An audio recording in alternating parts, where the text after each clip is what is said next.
Hey guys, it's Brianna. I'm going to talk really quick about my visa process. I picked up my visa at the LA Consulate last week, so just going to try to keep it brief and without too many emotions, even though I know we all have a lot of feelings about this process. So here we go. I had my appointment in June. I'm really lucky. I got my carta from my school in mid-May, and I snagged, I think, the last appointment for June that was open, which was around, I want to say it was like the 23rd or the 26th, something like that.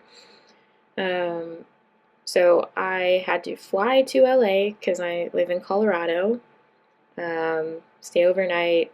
I got to my appointment. They make you kind of wait in a hallway, and I had to wait like probably 5 or 10 minutes outside until someone answered the door. And there was a few of us waiting out there. They made sure we had an appointment, let us in. LA Consulate will not do walk-ins. When I went to pick up my visa, I saw two people try to do walk-ins. They were turned away. So please don't waste your time, because I think also when I went for my initial appointment, there was also a couple people trying to do walk-ins. And yeah, and I haven't seen in the NALCAP Facebook group, the unofficial Facebook group, that anyone's been able to get a walk-in at LA, so don't waste your time or money flying from out of state trying to do a walk-in. But anyway, so my appointment, I had to wait about an hour after my appointment time before I finally got seen. Getting seen actually only took about 10 minutes. These are the documents that I brought based on what was on the website. And I want to point out, on the BLS Los Angeles website, there's a document tab. On their list, there's a couple spots where I think it said like insert link, or like the links for the documents were missing. There is a separate tab. And the documents on the BLS website are different than the documents on the Spanish Consulate website. So make sure that you're using the BLS website, since they're the one processing our applications. So some differences are the Spanish Consulate website does not ask for a notarized copy of your driver's license. So for that, I paid like 20 bucks for an online notary, and that seemed fine. They didn't have any questions or concerns about that. I just printed it out, and I think I wrote on there like, I certify this is an authentic, unaltered copy of my driver's license, and then I signed it and the notary signed it, something like that. You need to bring a color copy of your passport. I didn't bring one because that's not even on their list, or at least it wasn't when I applied, and they made a copy at the office for me. The insurance, the LA Consulate is interpreting the new rules as we need insurance. I got lucky. My letter specifies dates of when my insurance started and ended, and so I had to argue with them about it, and actually two people had to look at the letter, but they did accept my stuff, and they did tell me that they were only going to issue the visa from October 1st, when the insurance started, to the date that it ended. That ended up not being true. They did issue my visa for September 1st through August 31st, but I did see somebody else recently post their letter did not have dates for the insurance, and they got an email that they had to, I guess, provide proof of insurance, but I wouldn't risk it, because they were just going to turn me away, and I think I've seen other people post that they've been turned away because of the insurance issue, and LA will not let you come back if they don't take your stuff. So I think that other person got lucky that they took her stuff, because if they don't take your stuff at LA, there's no, oh, you have 10 days to come back, or oh, you could come back the same day by this time. They do not do that at LA, what I've seen a couple other people comment. So I would, if you have an upcoming visa appointment, just buy the extra insurance. Some people are saying you can cancel it after the appointment. I don't know about that, but I think it's in your best interest to show up with insurance purchased, to at least show them. And then if you cancel it after, I'm not sure that they check, but that's a question for somebody else. But I would say definitely don't show up without that, because the LA Consulate specifically seems to believe that you have to have insurance, unfortunately. in addition to what NALCAP is providing for before the program starts, and I think it's like 15 days after. I got super lucky. Again, I got super lucky throughout this whole process. If you saw my last video, I actually did my background check in February, and luckily I got a June appointment. If I had gotten an appointment in like the end of July or August, yeah, I would have had to get a new one. I also got lucky that my CARTA for my school came early, and I was able to do the June appointment. So if you're not getting super lucky breaks during this time, definitely be prepared. The other thing is the medical certificate. I used the template that's on the BLS site. I realized the day before, like 2 days before the appointment, that I used the wrong template because, again, on the Spanish consulate website, they have a different template and it doesn't have a spot for the doctor's like license or registration number. So I ended up the day before my appointment getting a doctor's appointment and doing that. I will say I've seen some people worried about if it's an MD or a DO. Mine was a DO and they took it and it didn't seem to be a problem. The only thing I had issues with was the insurance. As far as the application, filling it out, this was like a month ago, so I don't really remember. I'm pretty sure for the dates I wanted to enter Spain, I think I did just put like September 1st or 2nd or something. And then as far as the address, I did not book accommodations. I did see somebody else post that they did want proof of accommodations for them from the LA consulate, somebody that had an appointment in July. So check that post out. But I did not bring proof of accommodation. I didn't have anything booked yet for my appointment. But again, be prepared to bring everything. So you might want to book something that has a good cancellation policy just in case they ask you.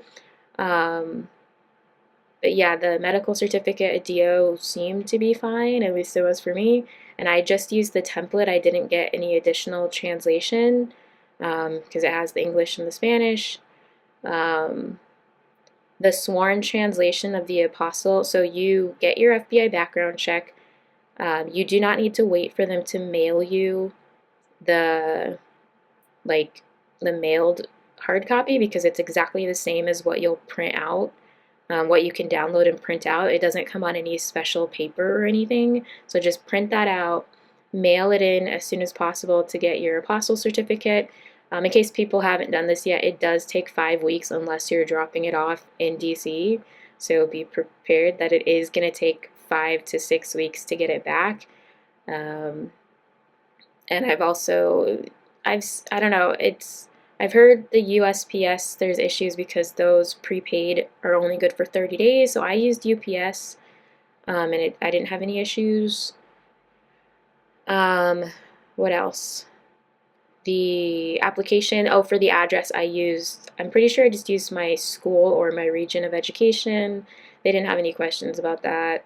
I think they wrote to like double check my name because on the application when you fill it out online, I think it forces you to put in 2 last names because in Spain there's usually 2 last names, but I only have 1, so I listed my last name twice. I think they wrote a note to double check the name. Also, I just have an unusual last name. Your money order. So I made my money order out for the $160, and then I wasn't sure what to write on it, and since it's not like you can erase it, I just didn't write who it was to until I got there. Bring a debit card to pay the BLS fees or cash. I know some people at like who go to other consulates or like, why do you need a money order in the group chat? Because LA consulate for the visa fee only accepts a money order. That's why. So if you're going to the LA consulate, you need a $160 money order and then a debit card or cash for the BLS fees. I think just make sure you double check that list. Oh, I was going to mention, I got off topic, the sworn translation of the background check and the apostle certificate. So once you get that back, that's when you do the sworn translation. If I remember when I'm posting this, I'll post the contact information for who I used. I know some people are talking about using the Spanish group. I don't think they are sworn translators. I think the LA consulate, it has to be a sworn translator, but the other reason I wouldn't use the Spanish group is I think they quoted me over $100, and I definitely only paid like maybe $60 or $70. I can't remember exactly how much. It was definitely under that. But definitely on the NALCAP LA consulate list, they have a list of sworn translators.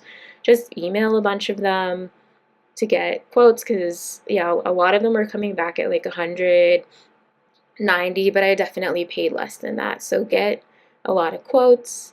They will charge you extra if they have to expedite it, so don't wait until like 2 days before your appointment. I don't think you need the originals. My sworn translator, who does it all the time for these visa appointments, said that you didn't really need the originals. I requested them anyway because it was like $10 extra to have her mail them. But yeah, you do that after, and again, there's a list on the LA consulate website, not the BLS website, the Spanish consulate website. I'll try to post that too if I remember. How long did it take to get my visa back? They said 4 to 8 weeks. It only took 3 weeks. They do not tell you if you got the visa beforehand. I think it's weird. The email says your passport's ready for collection or dispatch or something, and then the text will say your visa's ready for pickup. But I Googled it, and Google says they won't usually tell you if you actually have a visa until you go to pick up your passport. So I was, again, super freaking nervous. But I got there and had my visa. So I think that's it. If you have any more questions, I would search the Facebook group because I think the experience is kind of different person to person. It seems like, but there does seem to be a consistency with the insurance issue at the LA consulate. Yeah, that's it. I'm gonna post another video about 2 things that I've been doing for a while now to get ready to leave for Spain. So check that out. Otherwise, stay tuned for actual adventures in Spain. Excited. I'm gonna leave early September. I already have a plane ticket and I have a hotel for the first couple weeks, but I'm really hoping to find an apartment before October 1st. So wish me luck.